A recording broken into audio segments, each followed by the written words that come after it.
What's going on, everybody? My name is Ben, and welcome back to the bench for another episode of Ben Builds with Joe. We are back on the Tamiya D.520, and today we're going to push on with the Cockpit. Now, last time I went ahead and I put in all the photo etch. As you can see, I added in a couple of extra wires here. That was actually on Joe's kit. I like the look of it, so I added it here. Thank you for the idea, Joe. I have a couple of other extra wires here and there, but for the most part, this is as it was last episode. And I gotta tell you, the photo etch actually worked out pretty well. I don't normally use photo etch, but this was a pretty easy process, and I think it looks pretty nice with them in. On the other side, of course, as you can see, a few more photo etch pieces, and then we have our solder wires that I added in there. Actually, Joe took his in sideways into that box, and I actually ran mine straight down. Doesn't much matter, I think both ways are fine. I took my references from a resin insert that I found online, and Joe took his from the actual aircraft. So if you're looking at doing something like this, probably Joe's idea of coming in sideways is more than likely the correct way to do it. Now for the rest of the parts, I gotta tell you, I am loving Tamiya. Tamiya's kits always tend to fall together very easily. Take for example this rear bulkhead. It's actually keyed and notched so it fits right down in the back of the cockpit floor. And it does not want to move. It just sticks right in there. Very firm fit, very snug. A little bit of glue and that part's not going to go anywhere. I gotta say, every time I crack into one of their kits, I always have a good time building them. There's just something about them. Also on the seat, as you can see here, we've got our photo etch side supports. We've got those different areas drilled out. I'm not really sure if that center section is supposed to be drilled out. I think it is. But then again, I don't know if that's where the seatbelt actually comes out of or if the seatbelt drapes over the top of it. Lots more research I need to go ahead and do. I did notice though we are missing a little lever here on the side of the chair. And I went ahead and I took some spare plastic parts off of an old kit and I glued together a couple of small strips of styrene to make this little L-shaped lever. Now what I plan on doing is gluing it down to the back bulkhead right here, just so it kind of sticks up right there on the side of the chair. It wasn't very hard to make and I think it's going to add a little bit of extra interest there, so for what it's worth, I think it's a good move to make.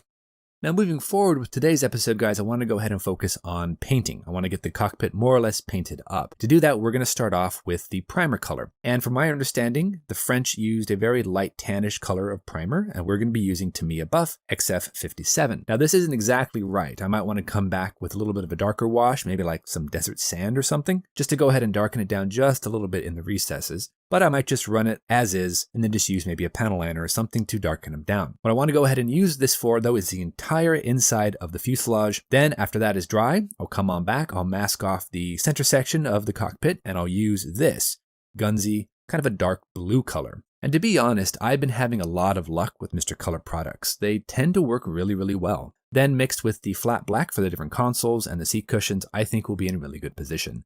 Now moving right along, guys, I've actually taken a little bit of some Tamiya tape and I've cut very thin strips of it and I'm actually going to be adding in the straps right here for the rudder pedals. I don't really know if these are 100% correct, but it'll give us something to look at in there, and after we get everything painted, we can come back and then paint these with maybe like a dark leather, something like that to give this a little bit of extra detail. Now, another thing that's kind of interesting is I went ahead and I put together the wings, and those actually went together beautifully. I just briefly taped together the fuselage and I put the cockpit insert up inside. And when I put the fuselage and the wings together to test the fit there around the wing roots, I noticed that you can look straight down through the cockpit and you can see the very top of that lower wing. Now, on my references, I've actually seen that as well. Notice that on the references, they have structural detailing down there. So they'll have some stringers and they'll have some support structures. I thought what I would do for fun is I would just create some. Now, you're not going to be able to see a lot of it, and I do realize that, but it is going to be painted in the buff color. So it's going to stand out a little bit more than if it was just painted in that dark blue. What I'm going to do is I'm going to create a bit of a floor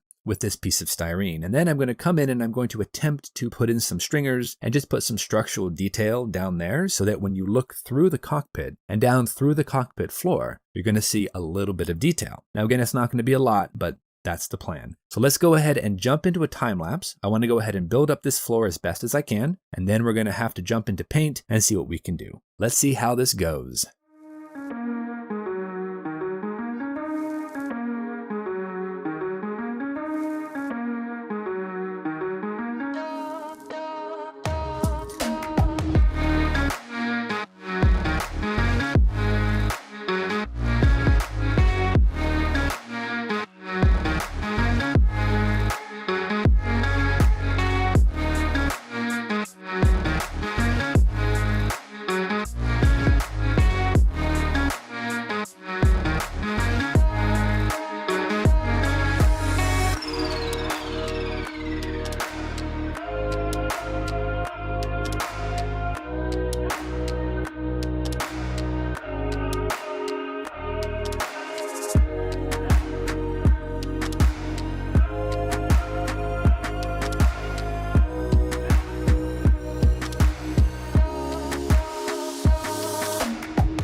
right, everybody, we are back. And as you can see, we have created a little bit of a floor and we've added in some of the structural details. And I think, honestly, it's kind of fun. You know, it's not going to be 100% perfect. It's not going to line up exactly right, but it's just going to give you enough action, enough interest that if you do happen to look down through there, you're going to see something. I tried to line up the inner ribbing of the fuselage with the ribbing right here across the top of the wing.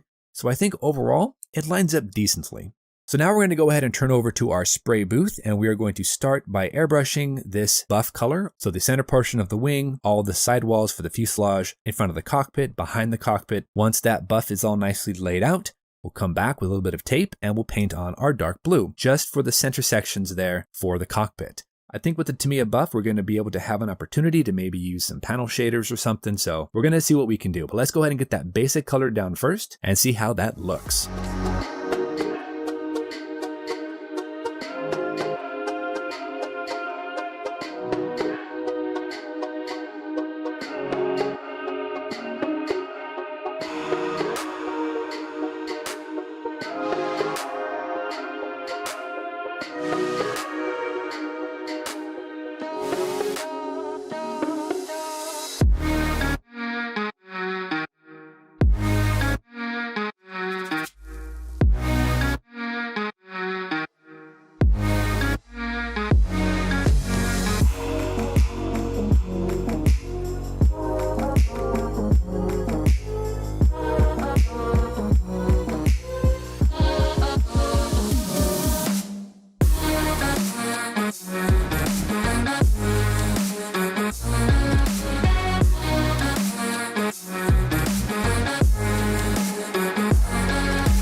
All right, everybody, we are back. And as you can see, we have painted our buff color. We went ahead and painted in that center section of that darker blue. And now I've actually taken some Vallejo pale blue and I'm just doing a very light dry brushing over all of the raised details. But I thought this would be a really nice touch to go ahead and pop some of that detail because it is a rather dark paint. So with our dry brushing, we're going to just pick out the very tips of each of these edges. This is just really designed to kind of just pop some of the extra detail. And since this is kind of a darker paint anyway, I decided to go with a lighter blue color so that it wouldn't look so stark. Then of course, after all of this is dried, we'll overcoat it with a nice gloss coat. We'll seal it all in, and then we can come back and try some washes and all that too. Now with the dry brushing nicely completed, we're going to go ahead and take a few colors and pick out some details. In this case, we're going to take our red color and we are going to paint a few of the knobs here for the levers on both the right and left side of the cockpit. Just a few here and there, nothing too crazy. Couple on the photo etch as well, and I think that's going to be it. The D520 actually has a few yellow switches and yellow levers. So I want to go ahead and add in a couple here and there. Nothing too crazy, guys, just a little bit, add a little splash of color. And I think at that point, we will be in decent position for all of the details. Now moving right along, let's go ahead and grab our Tamiya flat black and let's go ahead and touch up a couple of areas. Some of the photo etch actually is called out to be painted black, so that's what we're going to do here. We're going to go ahead and overcoat a couple of these panels with the flat black, and I think we will be ready to go ahead and call this quits for today. So far, we've got the buff color painted on, we've got the Insignia Blue color painted, we've got our photo etch installed, we've got our wiring done. We will have to come back and kind of pick out a few of those wires with a different color. At least that's what I've seen in my references, so we're going to have to go ahead and do that as well. But I think we're going to go ahead and call it quits for today, guys. I'm having a blast with this D520. I know Joe also is really enjoying building this kit. It's Tamiya. It's going together beautifully. It allows us some extra time to just have fun with it and try different paint techniques. And it's just a really great little build. So until our next episode, you guys know the drill. Go out there, get yourself some bench time, have some fun, build something cool. Make sure to drop on by Joe's channel, drop him a thumbs up. Consider subscribing if you haven't already. And we'll see you back here on episode number 4, Ben Builds with Joe and the Tamiya D520. Thanks so much, everybody. We'll see you soon.